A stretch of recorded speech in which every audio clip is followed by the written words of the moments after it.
Ini video selanjutnya. Kemarin kita udah bahas mengenai pinjaman online ya. Dan hari ini yang paling sering banyak ditanyakan kepada saya itu adalah mengenai fitnah.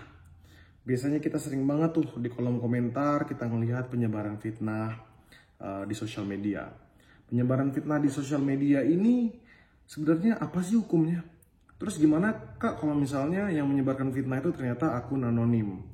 Nah itu akan gimana kita aturnya. Jadi pada dasarnya itu perbuatan kita sebutnya netizen ya. Perbuatan netizen yang berusaha menghina atau mencemarkan nama baik pada seseorang melalui internet itu dapat dijerat pada Undang-Undang ITE di pasal 27 ayat 3, di mana menyatakan bahwa setiap orang itu yang dengan sengaja dan tanpa hak berusaha misalnya untuk mendistribusikan dan atau mentransmisikan dan atau membuat dapat diaksesnya informasi elektronik itu yang memiliki muatan penghinaan dan atau pencemaran nama baik.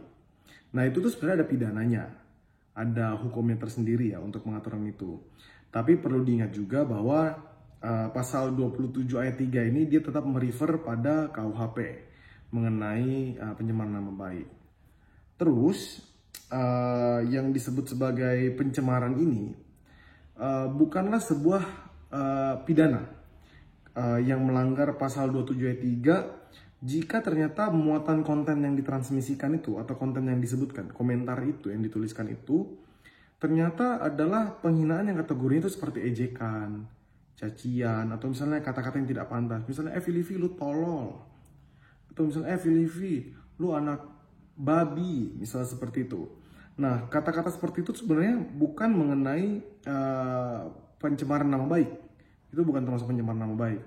Tapi tetap bisa dikenakan delik pidana. Masuknya tapi adalah delik penghinaan ringan. Diatur pada pasal 315 Kitab Undang-Undang Hukum Pidana. Jadi cukup berbeda di situ. Jadi kalau misalnya kalian ingin melaporkan atau kalian misalnya melihat kejadian, kita harus melihat terlebih dahulu kontennya. Kita harus melihat terlebih dahulu apa ucapan yang disampaikan. Kalau pencemaran nama baik itu biasanya dia menyerang harkat dan martabat seseorang itu. Tapi kalau misalnya dia hanya mengumpat, mencaci, mengejek, itu sebenarnya tidak termasuk dalam pencemaran nama baik, tapi penghinaan ringan.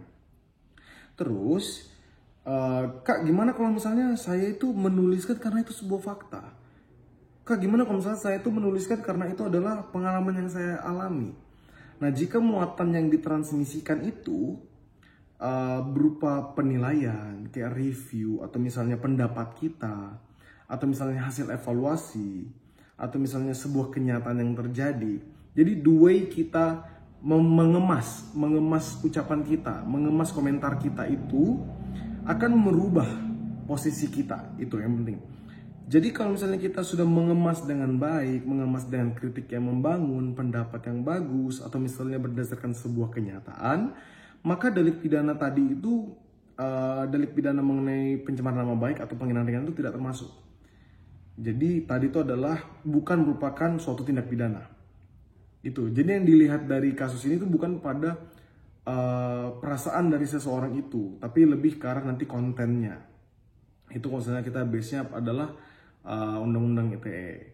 Terus ingat juga bahwa pasal 27 ayat 3 Undang-Undang ITE itu merupakan delik aduan absolut. Apa sih delik aduan absolut? Kalau misalnya kalian bingung apa itu bedanya delik aduan dan delik biasa, kalian bisa search video gua sebelumnya. Gua udah bahas sampai habis mengenai hal itu dan perbedaannya apa. Sekarang delik aduan absolut itu apa sih? Delik aduan absolut itu adalah korbannya, pihak yang dirugikan. Hanya pihak yang dirugikanlah yang boleh untuk melapor atau mengadukan kepada APH atau aparat penegak hukum. Tapi beda kalau misalnya korbannya itu masih di bawah umur atau semisal dia di dalam perwalian. Itu cukup berbeda ya. Tapi apabila seseorang itu dicemarkan nama baiknya, maka dialah yang wajib melaporkan. Begitu. Jadi nggak bisa semisal kalian misalnya gue ngefans sama artis A. Waktu gue buka di komentarnya, artis A itu dihujat sama netizen. Dicemarkan nama baiknya, dasar lu, bla bla bla, kayak gitu, dengan kata-kata yang kasar. Terus gue karena sebagai fansnya, gue gak terima dan gue ingin melaporkan orang tadi. hal tersebut tidak dapat dilakukan. Kenapa? Sebenarnya kita bisa melaporkan, tapi percuma. Kenapa? Karena itu masukkan adalah delik aduan.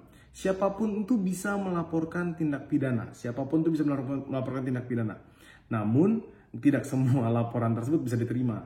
Apalagi kasusnya seperti ini, delik aduan, dan yang melaporkan adalah bukan pihak yang dirugikan.